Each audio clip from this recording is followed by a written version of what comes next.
How's it going, Pinterest people? It's Natalie Bardo here, and I'm really excited to be talking to you all about how to market your lifestyle brand on Pinterest. So, in case you're like, lifestyle brand, is that me? It is you if you're focused on niches like home decor, wellness, fitness, beauty, fashion, like fitness. There's so many of those different niches. Whether you have a blog, a brand, or an e-commerce business, you're definitely going to want to tune into this episode because I have got the wonderful Kate of KH Social.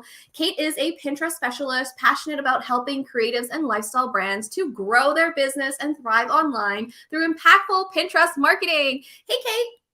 Hi, thank you so much for having me. Woo, thanks for joining us. We're super excited. So tell us a little bit more about yourself, and then let's dive right into the questions. And if anyone's watching the replay, I'm going to put all the questions down below so you can jump ahead if you want to. And if you're here with us live, don't forget to include any questions you have. You can just post them and Kate will answer them. So Kate, tell us your story and let's dive into questions. Sure. So I initially started doing Pinterest marketing almost 5 years ago. And that's when it was basically bloggers that had tapped into how good Pinterest can be. But a lot of other businesses weren't really effectively using it. So it wasn't something a lot of my clients were interested in at the time. So I shelved it. And then a couple of years ago, it was gaining in popularity. People were asking for it more. And I was tired of doing like Instagram and content marketing. So I decided to make a full pivot to Pinterest because it's just my personal favorite platform.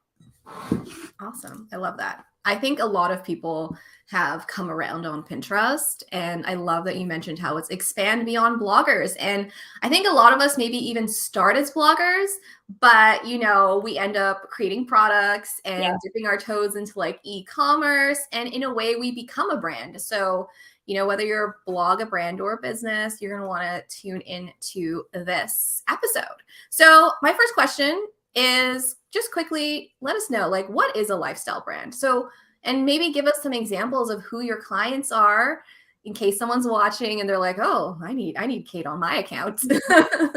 Sure. So, well, I really like to think of a lifestyle brand as, in my mind, anything fun.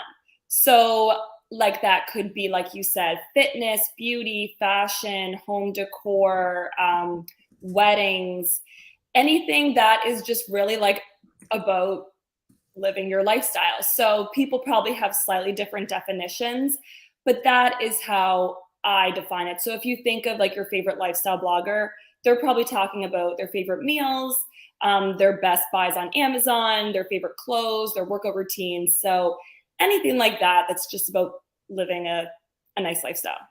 I love that. And any other niche outside of that can talk about products and the life, the fun aspect, even if you're in business or, any other type of niche that doesn't seem lifestyle. I love that. Okay, so can you take us back to the beginning? So say, for example, we are, a lifestyle blogger. How do I promote my brand on Pinterest? Like, where should we start? Take us through some of those steps that are going to be helpful. And also maybe even include some ideas for people who have been on the platform and maybe they're a little bit stuck. Sure. So the first thing you're going to want to do is decide what you can offer the platform and what your goals are. So as a general rule, Pinterest is there to drive website traffic. That's what makes it stand out from other marketing platforms, is that it is a search engine. So people are coming there, searching for content that you're offering, and then clicking off to your site. So you want to be clear on if this is even a good fit for your business. Yeah. And then thinking about your goals. Why do you want to drive this traffic? So once you're clear on why you're on the platform and what it can do for you, you can start figuring out what your strategy is going to be and what kind of content you're going to share. I love that. On Pinterest, the biggest thing I would say is you need a business account. So you can have like a personal account or business, but you really want to make sure you have a business account. And then from there, you are implementing your strategy and setting up your Pinterest account to be effective. This can encompass a lot of things, but very, very briefly, if you think about Pinterest being a visual search engine, for the visual, you want to make sure you have great aesthetics and great visuals, whether that's photography or nice pin graphics. Mm-hmm. The search engine piece, you want to be SEO friendly, and that means getting your keywording right and including your relevant keywords throughout your Pinterest content.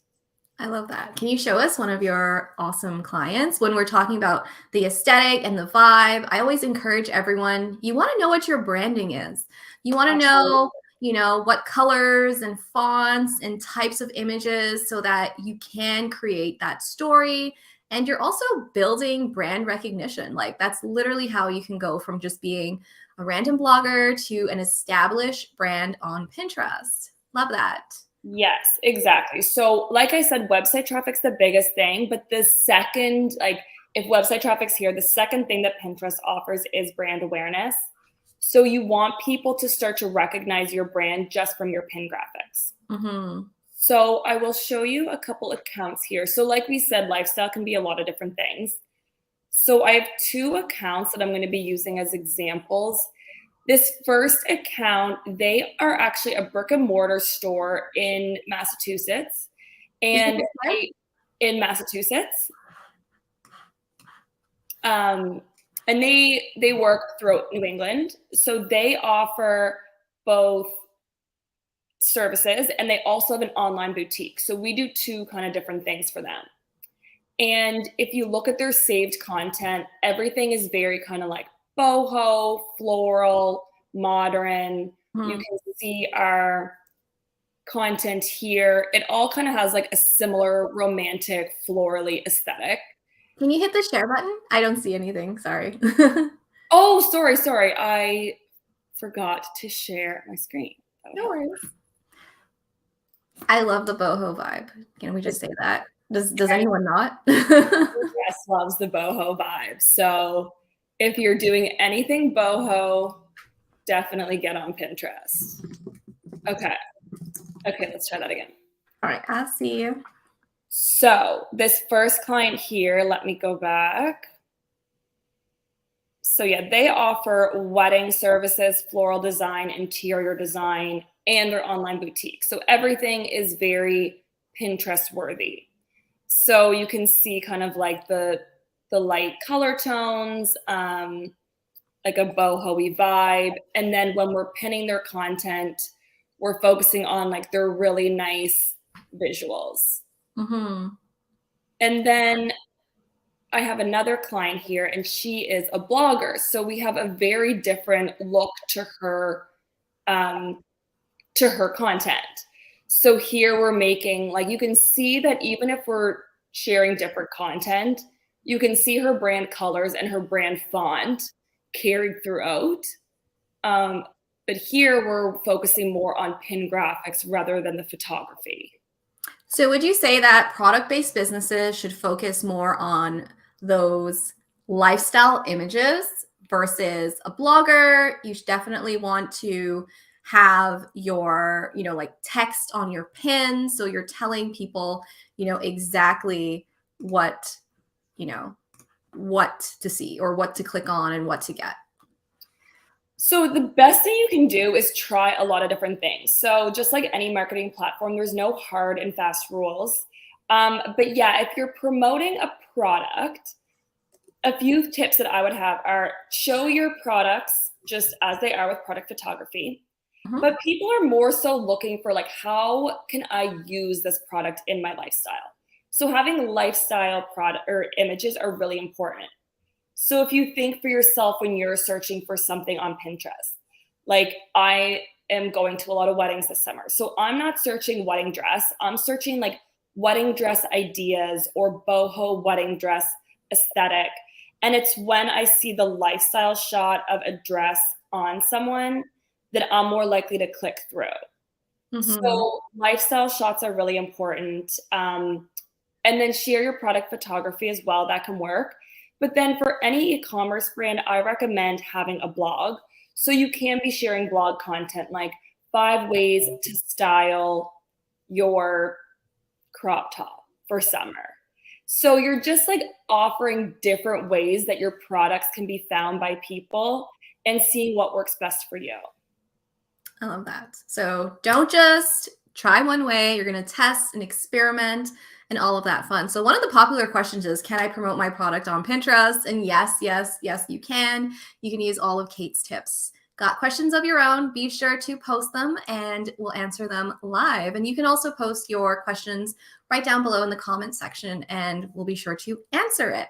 So have you found, like, speaking of pin designing, what do you think, or what have you seen? Because I know it is about experimentation, but what have you seen that's really worked the best with your clients for pin design, or any tips that you would say? Sure. So every niche is completely different. That's kind of like something you're going to hear over and over from me.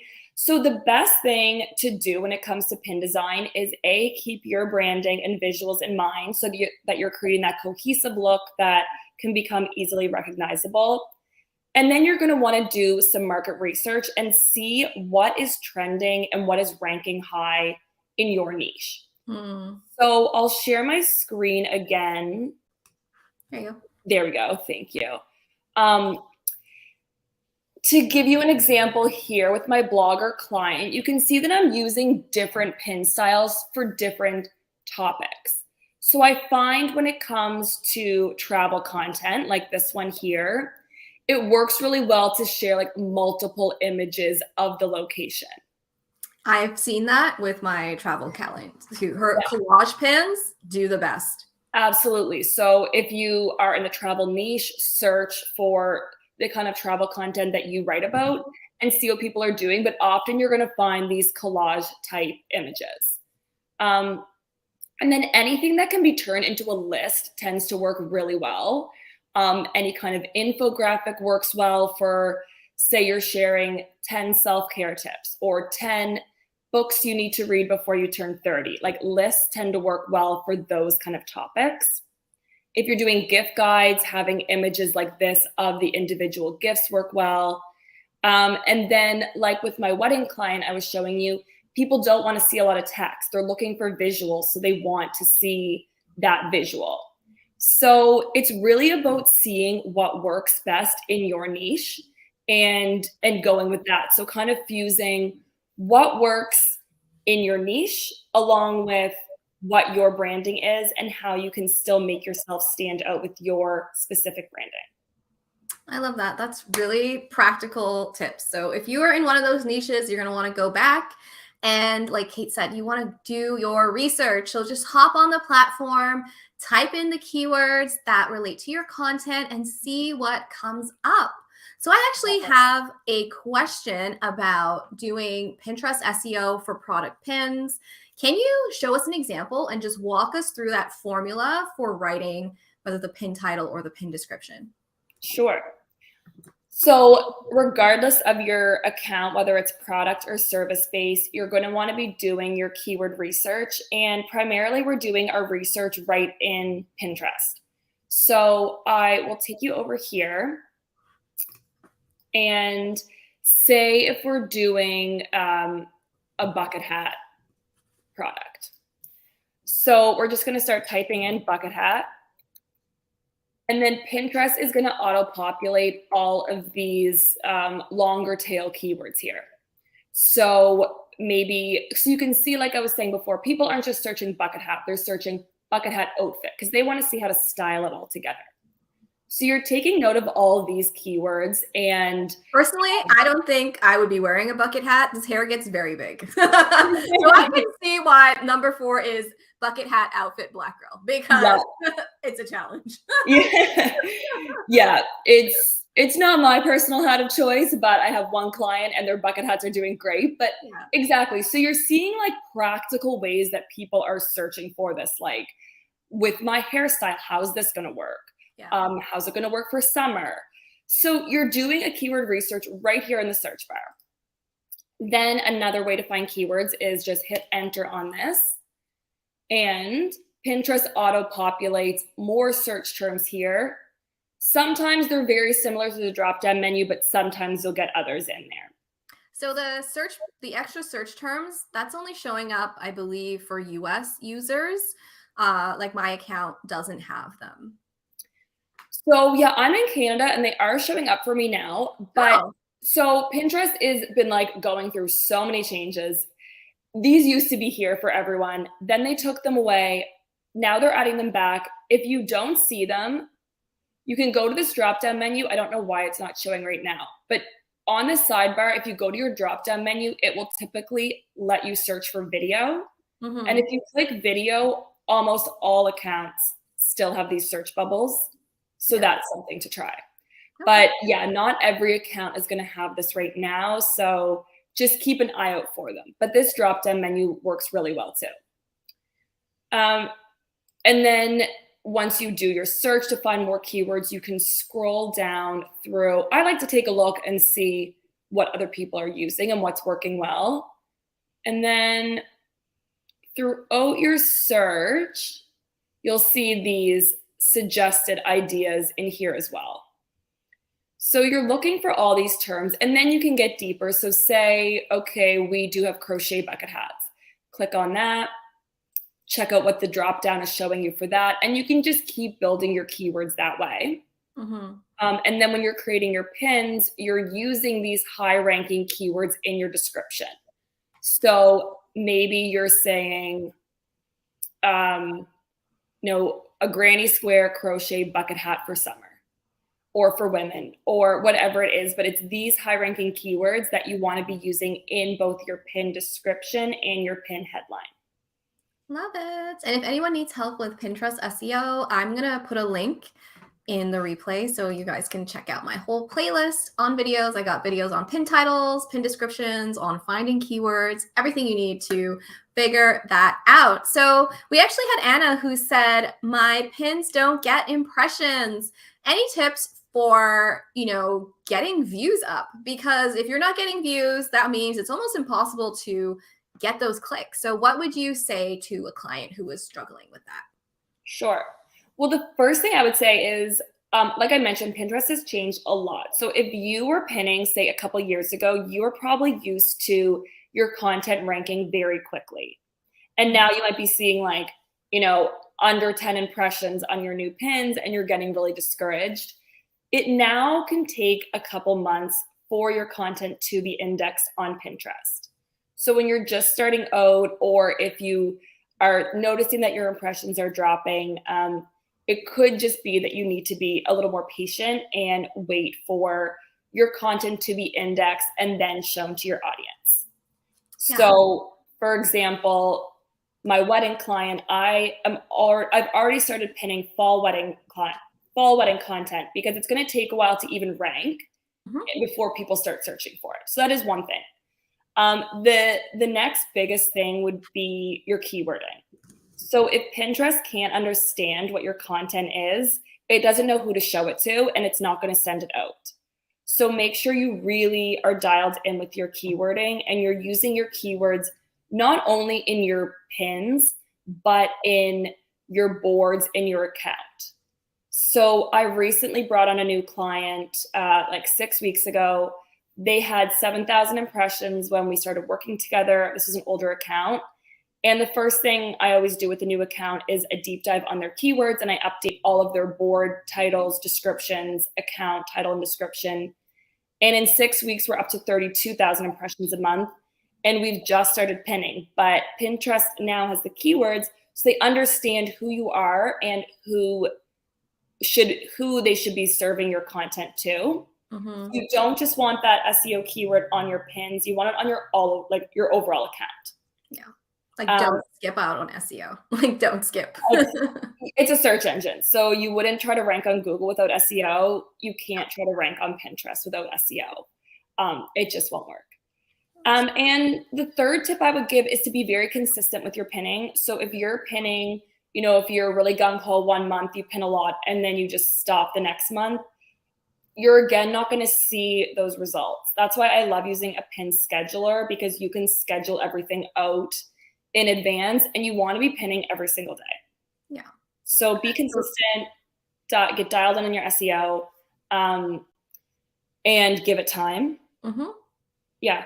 And also just do some market research, see what the visuals look like in your niche. And are you kind of aligning with what is popular in your niche right now? I love that. Lots of great tips. So I would say those are definitely the best practices for lifestyle brands. Anything else that's missing?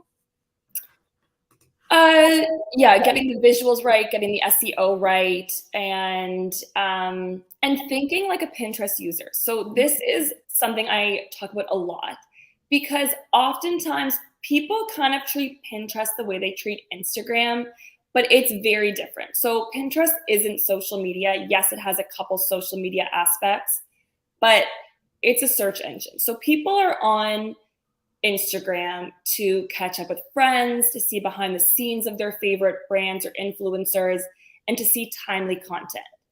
But on Pinterest, people are searching for ideas and inspiration and actionable content. So you don't just want to be like repurposing your Instagram reels to Pinterest and calling it a day. You want to think like a Pinterest user. So, like I said, people are on there searching summer wedding inspiration, summer wedding ideas, how to's, recipes. So, think like a Pinterest user and then create content that meets them where they are. I love that. I always say it's the difference between scrolling and searching. Right? Exactly. Like people are scrolling on TikTok, they're scrolling on Instagram, but they're searching on Pinterest, just like they're searching in Google, right? Yeah. And one's a bit one you can't really control. I think it's harder to like go viral or whatever or try to get discovered with like hashtags than it is to just do your SEO and get found. Exactly. People are there with intention. So they want a specific something. So give them that something. Yeah, that's really great. So a popular question is, how do I increase my brand awareness on Pinterest? So I know you mentioned a lot of things. Like I would just say my tip for this would be consistency, Mm-hmm. right? You can't just post once and think that's going to be it for you. So that's my tip. What are your tips for building brand awareness? Sure. So, like we talked about already, having your branding consistent so that, like, after a while, people start to recognize your colors, your font, and like you just start to, become top of mind for these people. A new-ish feature that Pinterest introduced maybe like a year and a half ago now is idea pins. Mhm. I don't use idea pins much because I find that they hurt website traffic. But if your main goal is brand awareness, which for some people it is, then idea pins are a really amazing tool. So idea pins are basically Pinterest version of Instagram stories. They don't link out, which is Not yet. Not yet. True. Or not again. Apparently they used to and then they didn't, and some people now have access to links. Yes, especially for ads. I think they've added them. So yeah, everything I'm saying is what's relevant right now, but Pinterest is changing so quickly that you really need to stay on top of the best practices. All the things we're talking about are the foundation of a good account, but little things are going to be changing all the time. So just keep that in mind. But yeah, idea pins are ranking much quicker than static pins. So if you want to build that brand awareness, I would go hard on idea pins and video pins. Mm-hmm. Yeah. So yes, here's an idea pin where it's a series of slides and you're sharing things like how-tos, tutorials, visual inspiration. Yeah, you're sharing ideas with people. Yeah. And they all sit at the top of your account. So you can kind of see like these are some of the ones that I did about a year ago. Unlike Instagram stories, they don't disappear. So your work goes a longer way. Yeah, they keep getting found. And something that's great for idea pins is that, say, for example, you have a product pin, you can actually tag your products in your idea pin. So in that way, you can get the click to your product, which I think is really fun, especially if you are a lifestyle brand. So like say you did like a fun like outfit video, those ones where like the person's like spinning or jumping or whatever. And you can just link to all those products. I think that would be really fun. Yeah, that's a great way to use the benefit of the good reach of idea pins with still getting those clicks. So that's a really good fusion. Can you tell us more about video pins? Like I'm a fan. What have you found to work really well? Do you have any examples? Sure. Yeah. So video pins, like with anything, they work amazing for some niches and not so great for others. The main thing you want to keep in mind is that it's not Instagram. No one cares about you specifically. So make your video pins impersonal. So Mm-hmm. you're not so much like showing you talking to the camera. Sound also, most people don't use Pinterest with sound. So you want it to be more focused on visuals. So personally, video pins that I pin a lot are like hairstyle tutorials or styling tutorials. For some of my clients, some do DIY content. So videos on them doing their DIY are big. But again, you're meeting the Pinterest user where they are. So they're either looking for an idea, how to do something, recipe videos do really well, or just like a visual inspiration. And they can be simple. They don't have to be too complicated. So I've had clients who are e-commerce and they might even just do like a simple video pan over their product, or say you're selling wedding veils. Maybe you're just taking like a nice shot of showing the veil in the breeze. So like your product in action. So they don't need to be like very involved if you don't want them to be. Yeah, it's not a whole production. It's just, I always tell my people, if like you're, for example, in food, if you're already taking, or food and drink recipes, for example, if you're already taking photos, just flip it to video and just shoot a couple of seconds, 10 seconds, that of something that you could have been a photo or is also a photo, and then that's your video pin. Exactly. It doesn't have to be like a whole thing, Yeah, totally. I'll even, so I have a couple graphic design clients and we share a lot of things like logo design and font. Sometimes I'll just put a video stock photo behind the logo and then you have a video pin, and those tend to rank really well. So you can keep it super simple and just test it out in a few different ways and be consistent for a while. Like if you put one video pin up, it doesn't rank, that you don't have enough information. So try it for a couple months and see what's resonating with people. I love that. Try and test. Does anyone have any questions? Be sure to post them right here. I would say one of my questions would be, what would you do, if you have an established account that just isn't growing?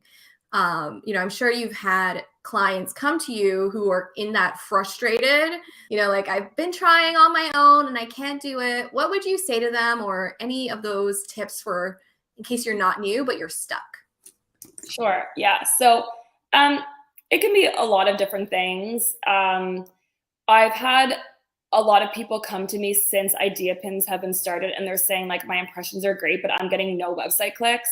And I would say consider the idea that maybe your idea pins are like stealing your ranking away from pins that actually do drive traffic.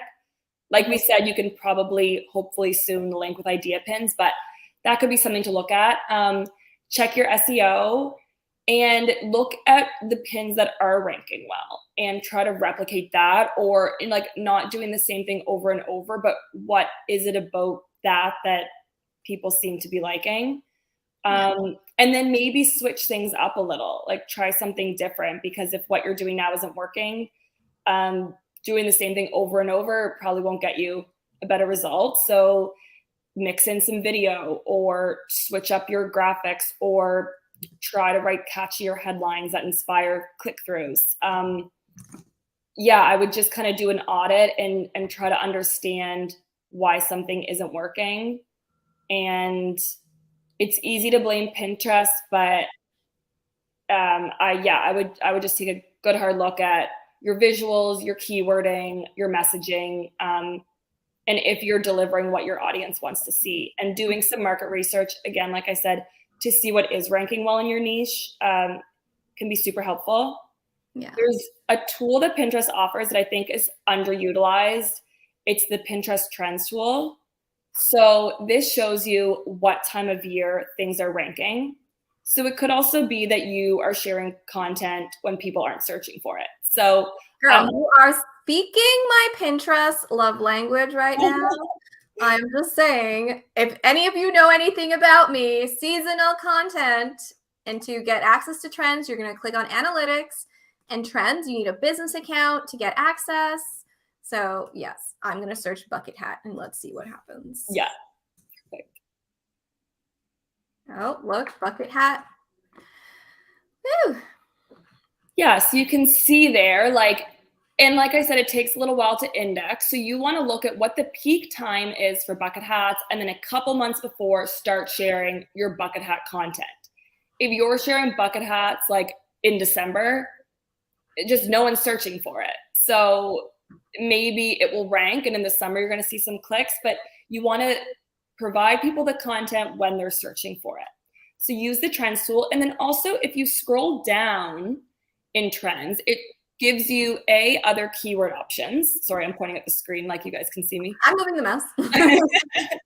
And then it also shows you popular pins. So you can see that most of them aren't a product photo. They're people wearing a bucket hat. So that can give you some good ideas for what kind of visuals work well.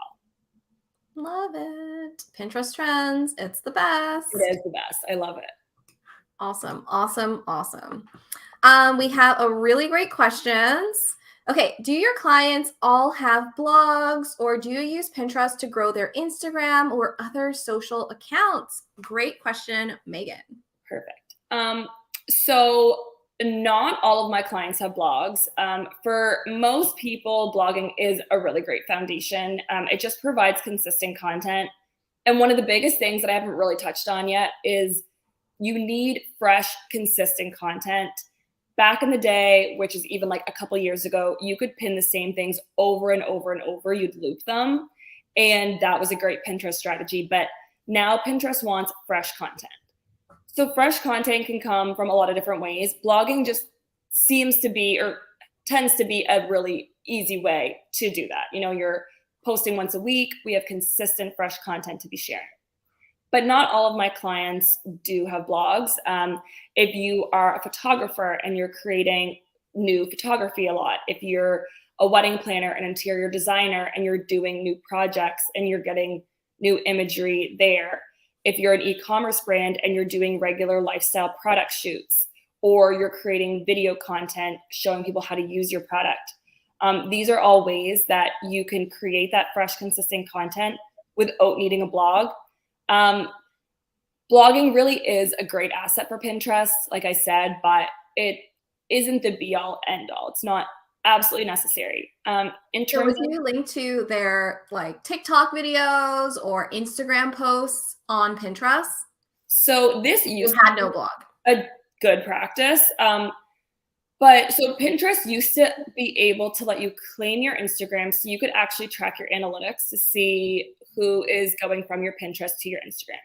They have removed this, and I don't recommend using Pinterest as a way to grow your Instagram and linking there, because it's kind of like just a longer journey for your customer to find you. Mhm. And Pinterest isn't really giving priority to Instagram content anymore. They want you to stay on their platform. They don't want to give Instagram free traffic. Yeah. So you can, but like, definitely use your Instagram posts. So if you share like a nice infographic on Instagram or great photography there, reuse that on Pinterest. But I recommend linking it to your website rather than Instagram or TikTok, really. If you only have a TikTok account, you want to try Pinterest for TikTok, you can give it a go, but you want to be leading people back to your website ideally.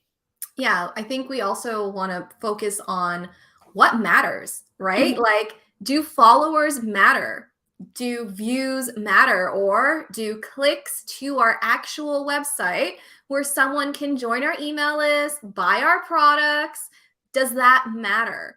And I'd say, like you said, using Pinterest to grow social media doesn't really serve you in the long run. And if you don't have a website, I would definitely encourage everyone to at least have somewhere that you own, that is your own, where you can build your email list and no one can take it away from you. Because, you know, I feel like I'm always like the doomsday social media person, but hey, you can get suspended, your account can be hacked, anything can happen to that. So you just really got to think about what is the purpose of doing that, and is there a better way to get to push people along the journey you want them to go on.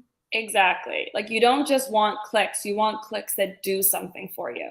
So when Mhm. you're on Pinterest, you're thinking like, why am I on Pinterest? Do I want to grow my email list? Do I want to get more leads for my services? Do I want to build brand awareness for my products? Like thinking about how can I make this traffic actually work for me is important, and leading them to your Instagram, it just makes for like a longer, more convoluted route that probably isn't going to get you your end goal. Like use Instagram to grow your Instagram, use Pinterest to drive traffic to your services, your offerings, and building your email list. And Megan, like I would even say, like if starting like a whole blog seems like a lot, something you can do. So say for example, like this is just a random post I have on Instagram. I could take this, build it out just a little, and throw the graphic up under a blog section of a website. I don't have to write a 2,000 word article. I can just take this and put it on my site where there's also like an opt-in form or work with me thing that pops up. So you could just take your posts and throw them up on a blog. It doesn't have to be this huge big thing, you know? Totally. If you do anything with photography, then just create a blog post with 10, 15 images of your latest shoot. Like it can be simple. You're so welcome. Okay. So Jessica, y'all are great. Woo! Kate, you are great. And of course, this replay will stay up forever, so don't worry about that. We got another question, Julia. How do you balance posting content enough months ahead to get indexed while keeping it fresh and topical? Is there a guideline like post no more than 2 months ahead? So there's not really a guideline. It's probably just going to come down to like how much content can you create in advance. So because you want that fresh content, like how many blog posts can you realistically write in advance? Yeah. So yeah, that's what I would say. It's more so that you're just like shifting your editorial calendar for the content you're creating for your site to be ready for Pinterest. One thing you can do too, like say it's time to start getting your holiday gift guides out there, but you haven't created any, you can create new graphics for content you wrote the year before for the holiday season. So yeah, so that's another workaround. But yeah, I wouldn't say there's a guideline on how often to post ahead. I would say it's more so like how much content can you create in advance? Yeah, so I would even say I'm all about the seasonal content. If you guys haven't gotten my seasonal Pinterest planner as yet, you're definitely going to want to snag that. But I always focus on getting started 60 to 90 days ahead of time. And it actually, to me, it makes things easier because I'm not just like, oh, what content do I have to create? It's hard to like just brainstorm generally. But if I know, and I'll show you guys the spreadsheet that I'm using, for example, this is like, you can see I literally have based on when to get started, late summer, back to school. So I'm already like deep into posting my September, October content. And since the beginning of August, I've been posting. And I know that once this is done, I'm going to shift to fall. So in about 3 weeks, I'm going to start posting all my fall stuff. And I just have my spreadsheet and I'm just going to come in here and update it. And this really keeps me organized. And also, I just want to always add 1 or 2 new pieces of content for the upcoming season. So that's kind of how I think about it. And then next year, it's even easier because I just have to hop into Canva and design a couple of new pins and I'm like good to go, right? Like it's not that challenging to keep up with it once you get started, is basically what I'm saying. Yeah, you're just kind of like thinking earlier than you would have been. Keeping in mind too that Pinterest users are planners, so they're likely like looking for Christmas content way before the average person, before you would think that you need to start sharing it. So that's when the trends tool comes in handy. You might be surprised when different terms are ranking. I love that. So we have another question. How important is quantity? It seems like the best performing accounts post like 5 pins a day. Yeah, 5 pins a day is, I think, like a nice growth number. I have some clients that do more because they put out a ton of content. But 5 is a really good number. But again, you can make your content work for you. So if you're creating 1 blog post, you're not pinning it once. It would be like impossible to keep up with that amount. So you're creating like maybe 10 different pin graphics, and then you have 10 pins from this 1 piece of content. But I think 5 a day, that's typically my recommendation. But I would even just caution anyone that if that's not doable for you, that's fine. Like, you don't need to start with 5 pins a day. You know, you can start with however, many you can handle, because it's better to be consistent than to do more than you can consistently keep up with and burn out and then don't pin for months because it was like too much for you. Does that make sense? And I have some clients we do less because they just don't have the volume of content, and I don't want to put out filler content that could just hurt their account or waste our time. So if you're doing 1 a day, it's better than not doing anything. So 5 might be something to aim for, but by no means should you not use Pinterest if you're not doing 5 a day. Yeah, like, so don't say like, oh, that's not me, I can't do that, just start with what you can consistently do, and then, as you have more content, just increase the dial. Yeah.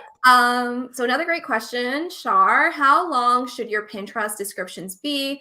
I've heard 500 words to a couple of sentences. What works? So it's 500 characters max. So, yeah.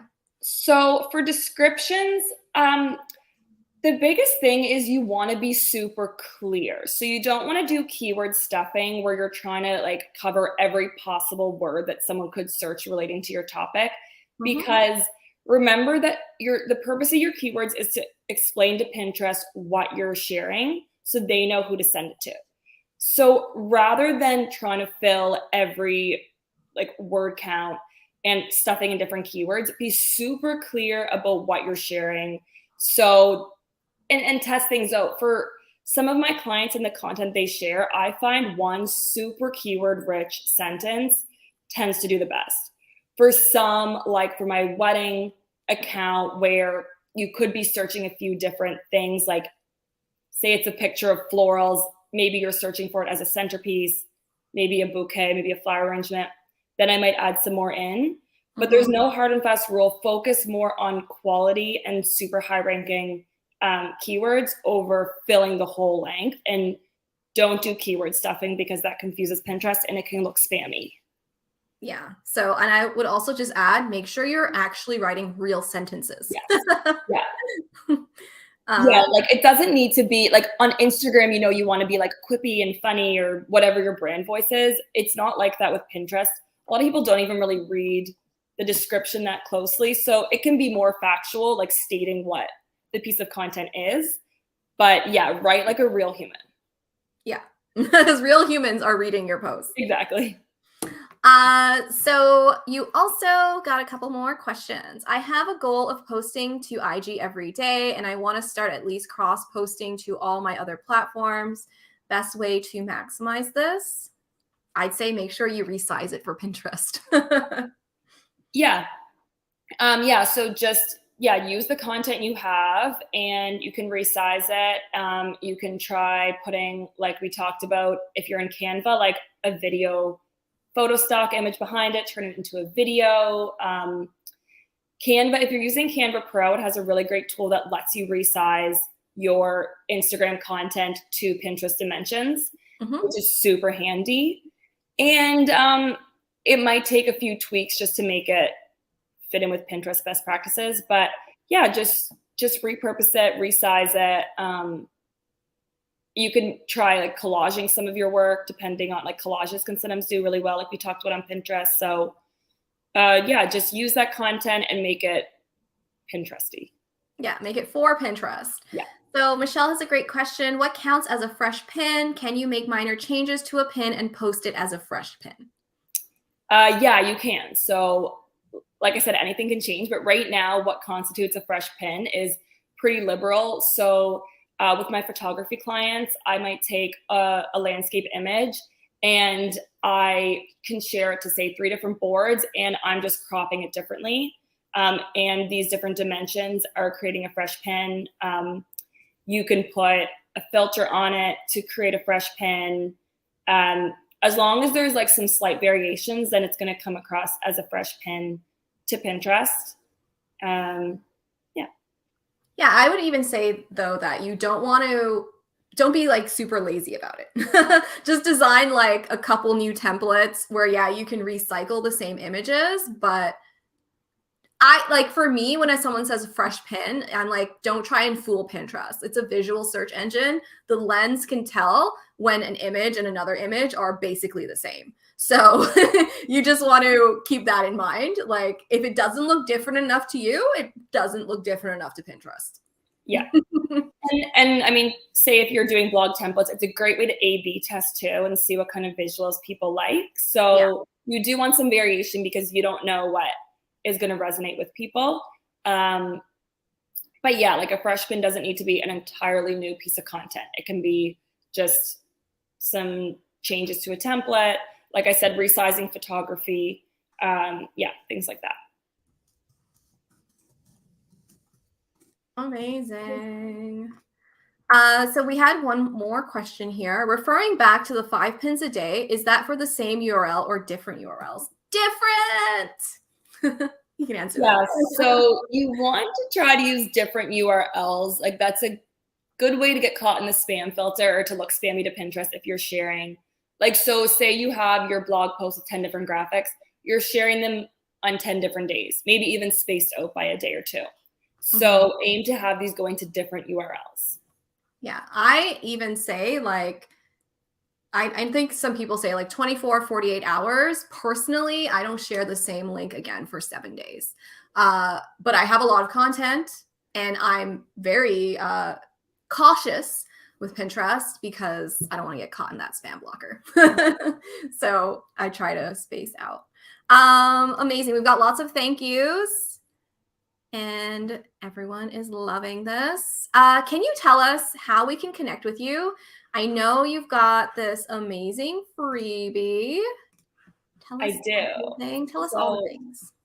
I have, if you go to my site, it's khsocials.com.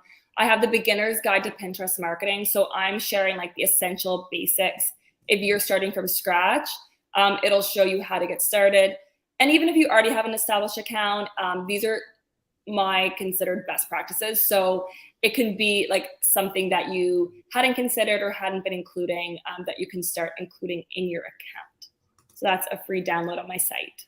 Amazing. And of course, if someone's looking for a Pinterest manager, you're available, right? Absolutely. So I offer Pinterest account setups and then Pinterest monthly management. Amazing. I'm of course going to put all the links down below for anyone who's interested in working with you. Be sure to reach out. So thanks so much for being here. And if anyone has any questions, be sure to post them right down below. I always love to like do a little giveaway. So for anyone who leaves a really great question or comment for Kate in the comments below this video, you will be entered into a chance to win. I would say like you can pick either the video pin starter kit or the idea pin starter kit, either one of those products, whoever wins will get to pick what they want. So be sure to check out and connect with Kate, grab that guide, reach out if you're like, I need help, but I don't want to do it anymore. And I want someone I can trust to help me to achieve my Pinterest goals. Right here, Kate is Nadalie approved. So be sure to reach out to her. Thank you oh so much. It's been a pleasure. Don't forget to hit that like button and to subscribe to my channel because I've got free weekly Pinterest training coming your way. Thank you so much, Kate. Thank you so much for having me. It was so fun chatting with you guys. It's been a pleasure. So post your questions down below if you have any more. We got us so great, Kate. Woo! Yay! Amazing. All right, y'all. I'll see you in the next video.